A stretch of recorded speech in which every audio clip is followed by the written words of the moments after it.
host of the Gridiron.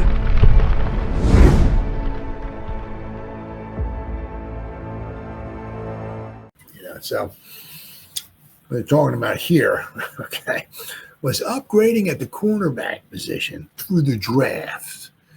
May not be all that easy, all right? Unless you're going to take the guy that was it Johnson? I think it is. I think it's a guy from Michigan. I think you're talking about it in his article here. But if you're looking to upgrade, right, it doesn't mean you're taking a cornerback in the sixth round. Right? Meaning if you're trying to maybe upgrade or maybe light a fire under this guy's rear end here to get this guy to go out there on the field and play some football, right? Maybe the way he can, right? You know, if you're trying to, right, you want to grab somebody early, right? I mean, we did really well with Phillips in the third round. I mean, that was really, really good. So you might want to get somebody, you know, kind of early on. But what they're talking about here in this article is that some of these guys, some of these cornerbacks that are coming out early have some issues with them.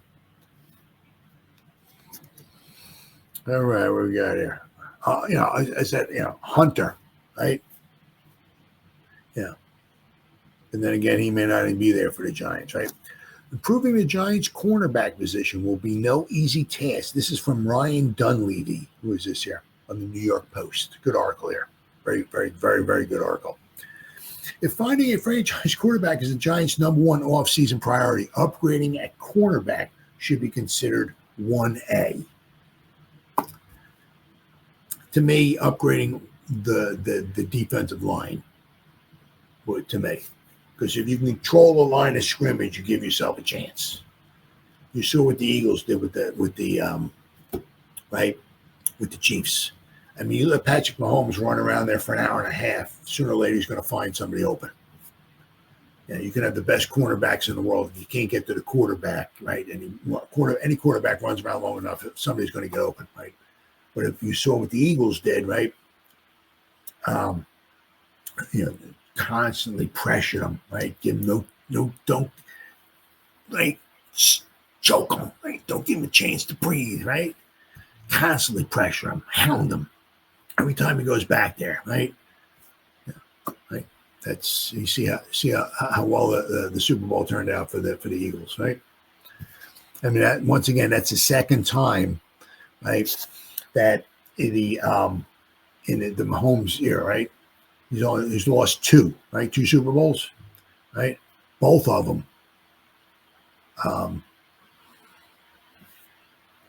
The loss to the Bucs. He had, I think, was his two tackles he was missing. He went back to pass against the Bucs. He was just running for his life. I mean, it was just, you know, they didn't score a touchdown. I mean, it was 31-9, 30-9. I mean, yeah. They didn't score a touchdown. I think 3 field goals. When was the last time Patrick Mahomes' team didn't even score a touchdown in a game? Right. Then, of course, we had, you know, they scored points in this Super Bowl, but I mean, it was just, you know, the pressure from the Eagles. Right. So if you can control the line of scrimmage, right, you can do a lot. So, what makes the medical evaluation component of next week's NFL Combine so crucial for the Giants is that the prospects atop the 2025 cornerback draft class could be mistaken for the patients in an orthopedist waiting room. After General Manager Joe Schoen emphasized clean injury histories and the track record of availability and roster building last offseason, he isn't going to like what he sees if he plans to draft a long-term running mate for Deonte Banks and slot corner Dru Phillips with his second-round pick, or on a trade up from number 34 back into the first round. Though Colorado cornerback / receiver Travis Hunter is a clean prospect with unanimous top 4 projections, something to think about, right? Michigan's Will Johnson missed the final 7 games of last season with a turf toe. And we know the MetLife Stadium is not kind to people, right? Johnson was widely expected to be a top 12 pick anyway, previously had knee surgery that sidelined him for the first 3 games in 2023. Among the targets that might fall within striking range for the Giants, Notre Dame's Benjamin Morrison missed the final 10 games after undergoing hip surgery. East Carolina's Siobhan Revell Jr. missed the final 10 games after tearing his ACL during practice. And Kentucky's Maxwell Hairston missed 5 consecutive games with a shoulder injury that reportedly required hospitalization. A lot of the cornerbacks who had a lot of the preseason hype were hurt, so you just don't know, ESPN draft analyst Jordan Reed told the Post.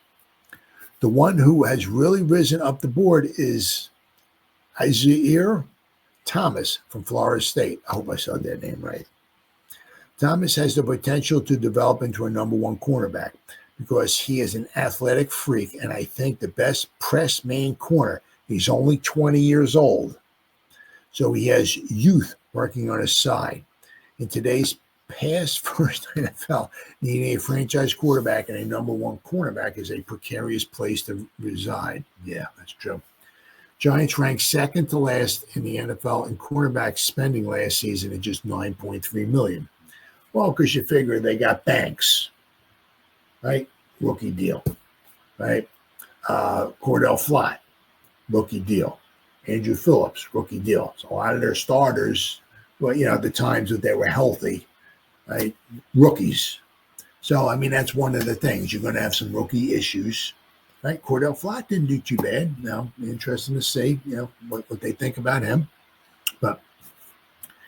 And the bill only jumped slightly to 11.6 in 2025, according to overthecap.com, for their spending, I guess, on cornerbacks.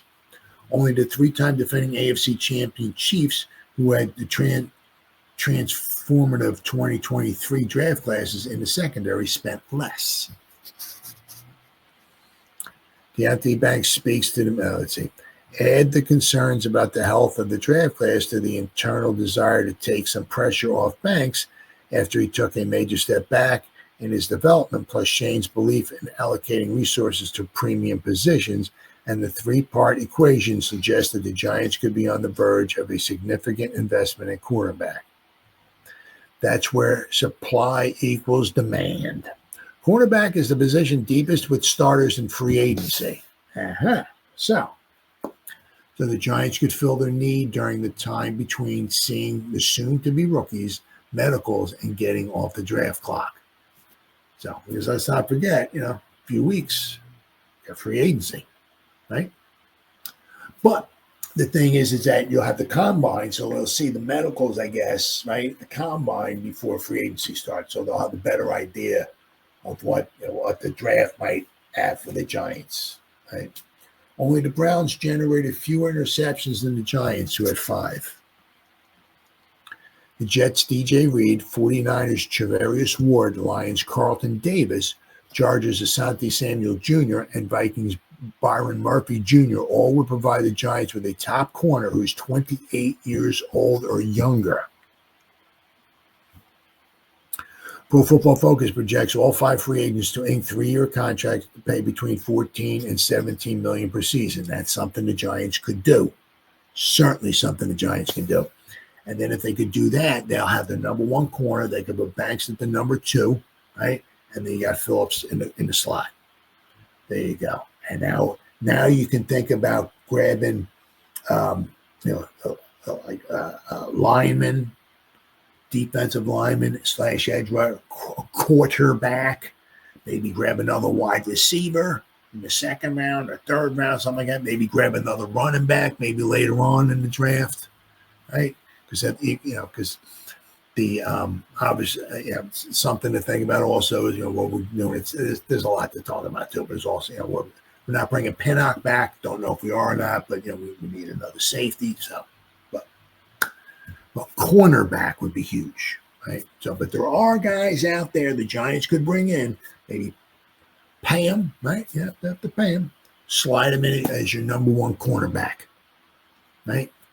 And it wouldn't break. It's not like you're spending $35 million on somebody. It's not like you're bringing in Stafford for $40 million or whatever. We'll talk about him in just a minute, right? Reed also knows he is is a fit for the pressure of New York, and the Giants just hired former Jets safeties coach Marquand Emmanuel as their defensive backs coach. One factor that could turn everything on its head would be if the Giants land a veteran quarterback like Sam Darnold or Matthew Stafford while retaining the number 3 pick. Then the idea of pairing Hunter with both of the Giants' past 2 first-round picks, Banks and Malik Neighbors, on the offense is tantalizing.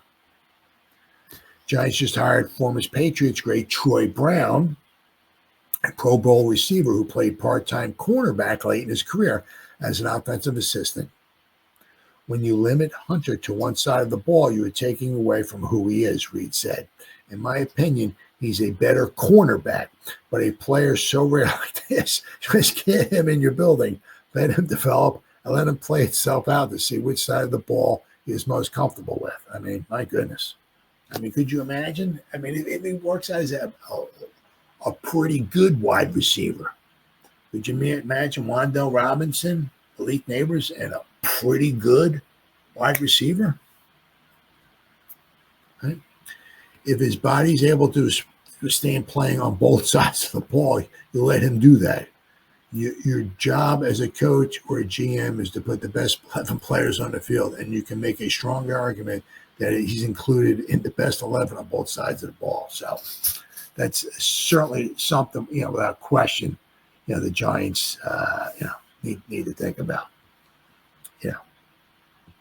But there are, that is one thing. There are some good quality starting cornerbacks, free agents, right, that aren't going to break the bank either.